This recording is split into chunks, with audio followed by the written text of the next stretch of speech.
Sudah-sudahlah nak buat provokasi dalam media sosial. Sudah-sudahlah nak buat posting-posting yang menyata nak mencabar jabatan netizen dan sebagainya.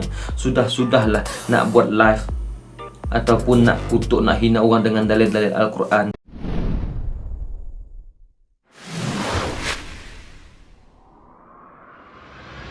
Welcome to My Name is Zan Official. Assalamualaikum warahmatullahi wabarakatuh dan salam sejahtera kepada semua yang menonton VT ini ataupun video ini, khasnya kepada jabatan netizen yang saya tujukan. Saya bukanlah nak menghentam ataupun nak menambah-nambah, tetapi saya rasa terpanggil lagi untuk kali yang kedua apabila melihat cerita berkaitan dengan si A dan si B ni tak ada penghujung. Sampaikan si B pun dah kena panggil di Bukit Aman. Beliau membuat penjelasan. Alhamdulillah, beliau mengaku beliau diberi layanan yang sangat baik oleh pihak PDRM di Bukit Aman.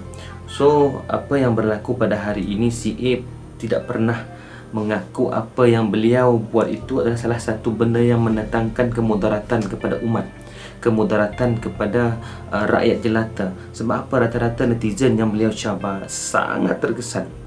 Jangan jadikan bahan-bahan melibatkan agama ini sebagai satu bahan perdebatan ataupun bahan yang mengundang kepada istilahnya kemarahan rakyat. Lihat, belum habis lagi cerita berkaitan tentang coronavirus, belum habis lagi cerita kita tentang si Pondan, ataupun belum habis lagi cerita kita tentang jutawan komestik dan sebagainya. Ditambah lagi dengan isu hangat hari ini melibatkan si A dan si B, orang yang menyampaikan benda-benda baik pun berdebat. Dan saya tak tahu mana pucuk pangkalnya perkara ini boleh berlaku hingga kan kita boleh klasifikasikan benda ini melibatkan cari publicity.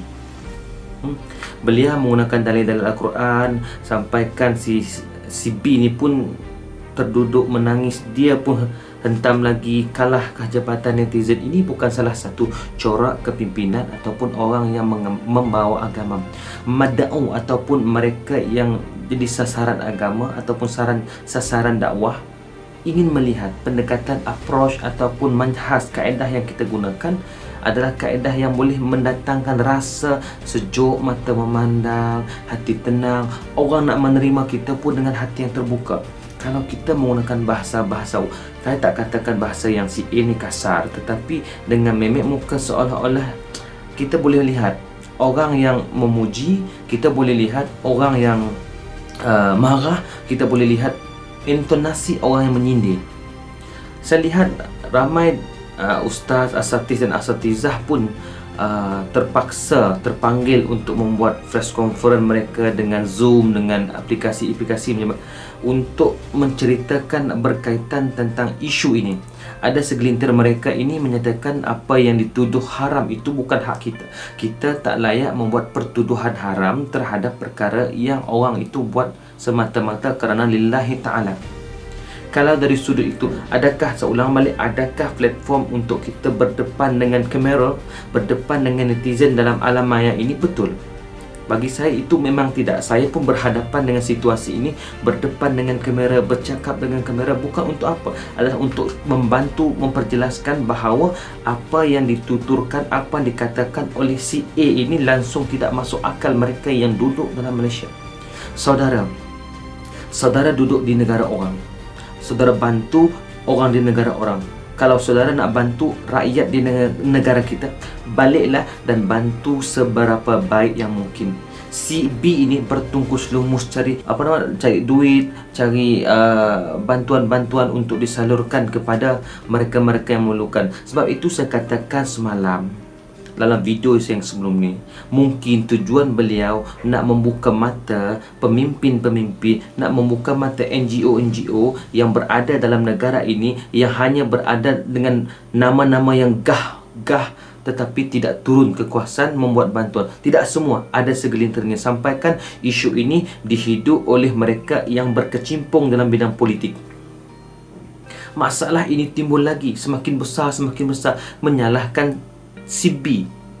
Saya tak nak sebut ustaz lagi. Sebab apa? Semakin hari seolah-olah saya menyebut perkataan ustaz itu mencemar nama agama Islam. orang yang bawa agama akan ada elemen-elemen baiknya. Orang rakyat ataupun manusia boleh menilai yang mana yang hak dan mana yang batil. Sifat seorang pendakwah kena ada tawaduk, kena ada sifatnya. Hablum minallah wa hablum minan nas. Hubungan dengan Allah dan hubungan dengan manusia. Kalau kita baik hubungan dengan Allah tetapi tidak baik hubungan kita dengan manusia, itu pun akan gagal. Wahai si A, akhirilah apa yang telah engkau lakukan dengan si B. Jangan engkau herdik, jangan engkau hina, jangan engkau cuba menambahkan lagi minyak dalam bara api. Kalaulah saya katakan jabatan netizen ini semakin hari semakin mengapi, menyebabkan perkara ini menjadi semakin besar, terpaksa campur tangan jabatan ataupun kementerian terpaksa campur tangan. Yang paling besar adalah Menteri Agama.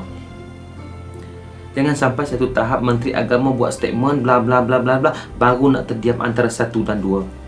Saya terasa sedih bila melihat media massa membuat liputan ataupun news berkaitan tentang CB, dan beliau dengan rela hati akan mengundur diri daripada memberi bantuan sebabkan atas dasar nasihat pihak PDRM. Jadi adakah si A dah berpuas hati menyatakan si B dah kalah?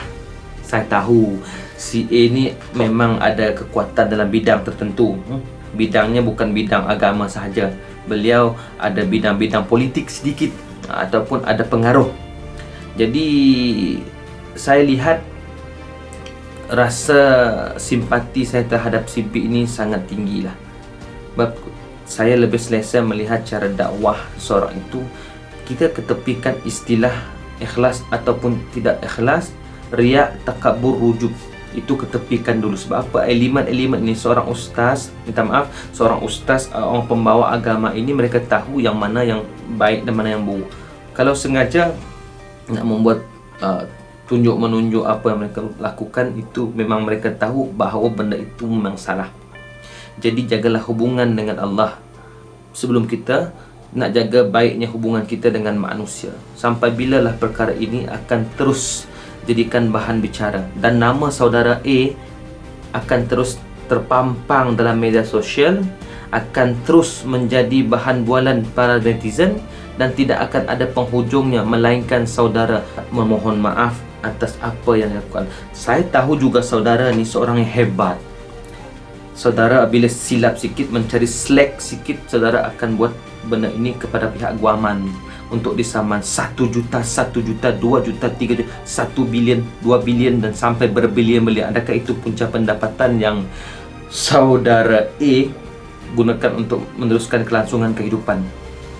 Dah berjuta-juta duit yang dihabiskan oleh si B. Beliau tak, kalau tidak diminta memberi keterangan, beliau tidak akan menyatakan bahawa jumlah yang beliau telah gunakan untuk memberi bantuan dalam bentuk berjuta-juta bukan sahaja bantuan daripada orang luar, bahkan bantuan itu diberi atas dasar kemanusiaan diri beliau sendiri. Jadi saya melihat, sekali lagi saya mohon kepada si A, sudah-sudahlah. Sampaikan Facebook engkau pun dah kena godam. Sudah-sudahlah kau nak mengapi-apikan hal-hal agama ini. Cukup-cukuplah. Sifat Rasulullah sallallahu alaihi wasallam memaafkan jika berlaku kesilapan, dan tidak akan orang pandang tinggi agama Islam itu melainkan meletakkan martabat kita sebagai manusia, umat manusia ini di tahap yang sederhana. Kena faham. Dia minta kepada netizen, kita boleh bawa benda ini ke arah yang lebih baik jika si B ataupun si A ini bertemu, berkolaborasi secara baik. Dan saya minta dengan nada yang agak sayu, mohon si A sudah-sudahlah nak buat provokasi dalam media sosial. Sudah-sudahlah nak buat posting-posting yang menyata nak mencabar jabatan netizen dan sebagainya. Sudah-sudahlah nak buat live ataupun nak kutuk, nak hina orang dengan dalil-dalil Al-Quran. Sudah-sudahlah bagi nasihat benda yang tidak betul pada tempatnya. Mungkin itu pandangan saya, maafkan saya lah. Saya ni bukan orang agama sangat, saya ni orang-orang biasa. Cuma dari segi pandangan saya, cara tersebut perlu diperbetulkan, perlu diperhaluskan, kerana cara yang diajar Nabi adalah sangat lemah lembut. Jadi itu sahaja daripada saya. Mohon semua ahli-ahli jabatan netizen terus membantu untuk kita clearkan perkara ini agar tidak menjadi bahan bualan sampai ke akhirnya. Jadi wabillahi taufiq wal hidayah. Assalamualaikum warahmatullahi wabarakatuh.